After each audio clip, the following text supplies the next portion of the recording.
One of the great things about it, I love the Oscars, you know, because I'm a movie fan. I love movies, and I grew up watching the Oscars like we all did. Folks, the thing that is the most amazing is that red carpet. It is the single thing in this world that's the most insane place on the planet. You have the stands full of people, fans screaming. You have the press. And for those of you who've never been on a red carpet, looking at the photographers, screaming your name, just trying to get you to look that way. And of course, I'm a director of an anime film. I'm a nobody, right? And I walk down and the publicist, John Lasseter, no? Okay, there we go. So what we do, it's a big game for us. We'll just stand back, and we always find some actress, right? And we'll stand behind them. And the photographers are always waiting for them to get their gowns perfect, right? And so we wait until they do the strike the pose, right? Just then we go, oh, look, hi. And so then it's our game. We look at people and us and stuff. And, ooh, look, we're right behind so-and-so. Sorry.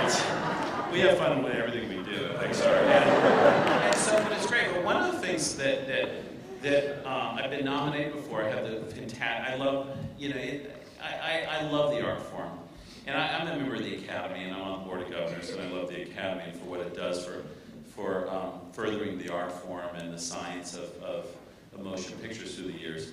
But one of the things that what's very special about being nominated is the nominees luncheon. It's the one time that it's not a competition.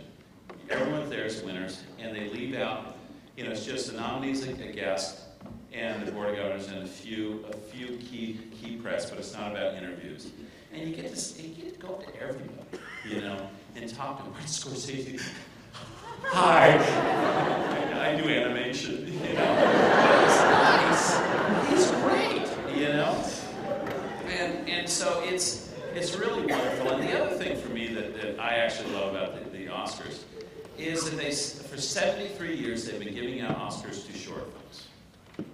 Live action and animated short films and documentaries. And I tell you, I've been on the board, and every now and then there's something, well, the Oscars are too long, let's take those out of the Oscars. And what's great is all the filmmakers in the Academy rise up and say no. No. This is a chance for everybody. You know, it's like, you know, you can make a film these days with the simplest. Everybody has a film studio, you know, at their disposal with high definition, inexpensive high definition cameras, Final Cut Pro on your laptop, and you sit there and you can make a movie. You can, you know, get it transferred to 35 millimeter, release it in the theater in Los Angeles, and it's eligible, you know. And I tell you, if it's good enough, it can win an Oscar. You can be standing out there winning an Oscar, and the short film Oscars are just as tall as Best Picture. You know? And I think that's one of the great things about it. And what's exciting is that one of the governors, John Bloom, of our branch, the short films branch, has been working for a very long time. We now have a distributor that once the nominees are announced, I don't know if you're familiar with this, but once the nominees are announced, the distributor, looks like the deals are set up right away, and the short film, animation, and documentary short films are released in theaters around the country between the nominees and the awards. So people actually have a chance to go to a movie theater, watch the short film nominees in those three categories on a big screen. And it's fantastic, and the response is huge. And iTunes has started downloading them on there, and people are like excited that they have a chance to see these films, you know?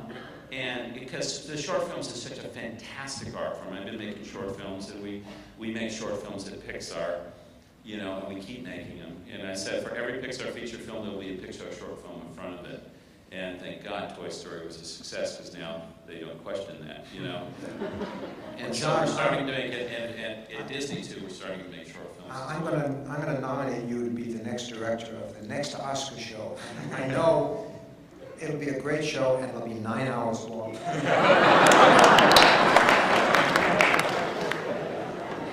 There, Gil, have you written your acceptance speech yet? You know, I have to say, like, I'm still just freaking out that I get to sit at this table, let alone, like, go to the Oscars. The whole thing is the whole thing is just silly. And you know, if I can use it to prove to my mom for once and for all that I actually directed Monster House, then it'll all be worthwhile. And you know, I mean, for me, what everyone's been saying here is so true that the last couple of weeks, like from the build up to this and the Golden Globes, has for me been most important because I've actually been able to meet other filmmakers, and it's something that, you know, as a kid who grew up loving movies more than anything else, and who desperately wanted to get into the business of making film, to actually meet you know, my peers and my heroes has been kind of a miraculous event. And just every time I meet someone, I feel so honored that I get to actually make movies and, you know, stand alongside them. So for me, the Oscars is going to be kind of the cap to this insane, surreal dream. And you know, I'm not writing anything. I'm just going to be happy.